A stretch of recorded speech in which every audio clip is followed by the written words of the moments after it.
ਤੇ ਕੋਂਬ ਨੇ ਜਿਹੜਾ ਵਾ ਉਹ ਅਟਰੈਕਟ ਕੀਤਾ ਉਹਨਾਂ ਨੂੰ ਸਮੋਲ ਪੀਸਿਸ ਆਫ ਜਿਹੜੇ ਸੀਗੇ ਕਾਗਜ਼ ਦੇ ਟੁਕੜੇ ਸੀਗੇ, ਕਿਉਂਕਿ ਉਹਨਾਂ ਤੇ ਓਪੋਜ਼ਿਟ ਚਾਰਜ ਜਿਹੜੇ ਇੰਡਿਊਸ ਹੋਏ ਸੀ। The motion of paper bits is due to the electrostatic force of attraction exerted between the unlike charges on the comb and the paper bits. ਜਿਹੜਾ ਉਹਨਾਂ ਤੇ ਅਨਲਾਈਕ ਚਾਰਜ ਆਏ ਉਹਦੇ ਕਰਕੇ ਉਹਨਾਂ ਨੇ ਅਟਰੈਕਟ ਕੀਤਾ। Third is the magnetic force. Two like magnetic poles repel while two unlike magnetic poles attract each other.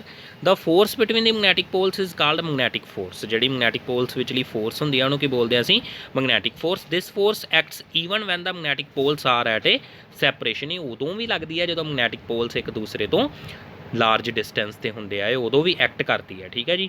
ਸੋ ਜਿਹੜੀ ਮੈਗਨੈਟਿਕ ਪੋਲਸ ਵਿਚਲੀ ਜਿਹੜੀ ਫੋਰਸ ਹੁੰਦੀ ਆ ਇਹਦੇ ਵਿੱਚ ਵੀ ਕੰਟੈਕਟ ਨਹੀਂ ਹੁੰਦਾ, ਇਹ ਵੀ ਕੀ ਆ ਇੱਕ ਤਰ੍ਹਾਂ ਦੀ ਨੋਨ ਕੰਟੈਕਟ ਫੋਰਸ ਆ। ਠੀਕ ਹੈ ਜੀ। Then next is the example ਇਹਦੀ ਕੀ ਆ, when a pole of magnet is brought near a small iron nail and opposite polarity is induced on the nail and it moves towards the magnet. Magnet ਵੱਲ ਨੂੰ move ਕਰਦੀ ਉਹ nail ਕਹਿੰਦਾ ਉੱਤੇ opposite polarity induce ਹੁੰਦੀ ਹੈ। The motion of nail is due to the magnetic force of attraction exerted between the unlike poles on the magnet and the nail ਦੇ ਵਿੱਚ ਜਿਹੜੀ ਅਟਰੈਕਸ਼ਨ ਦੀ ਫੋਰਸ ਆ ਇਹਦੇ ਕਰਕੇ ਜਿਹੜਾ ਮੋਸ਼ਨ ਹੋਇਆ ਨੇਲ ਦਾ। ਠੀਕ ਹੈ ਜੀ।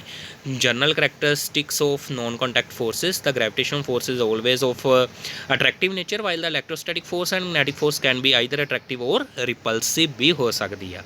The magnitude of non contact forces on two bodies depends upon the distance of separation between two bodies।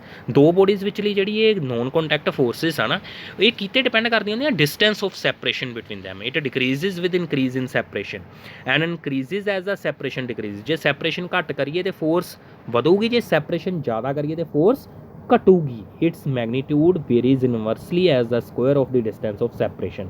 ਇਹਦਾ ਜਿਹੜਾ ਮੈਗਨੀਟਿਊਡ ਆ ਵੇਰੀਜ਼ ਇਨਵਰਸਲੀ ਹੁੰਦਾ square of the distance of separation. Distance separation ਦੇ square ਦੇ ਉੱਤੇ ਜਿਹੜੀ ਇਹ ਡਿਪੈਂਡ ਕਰਦੀ।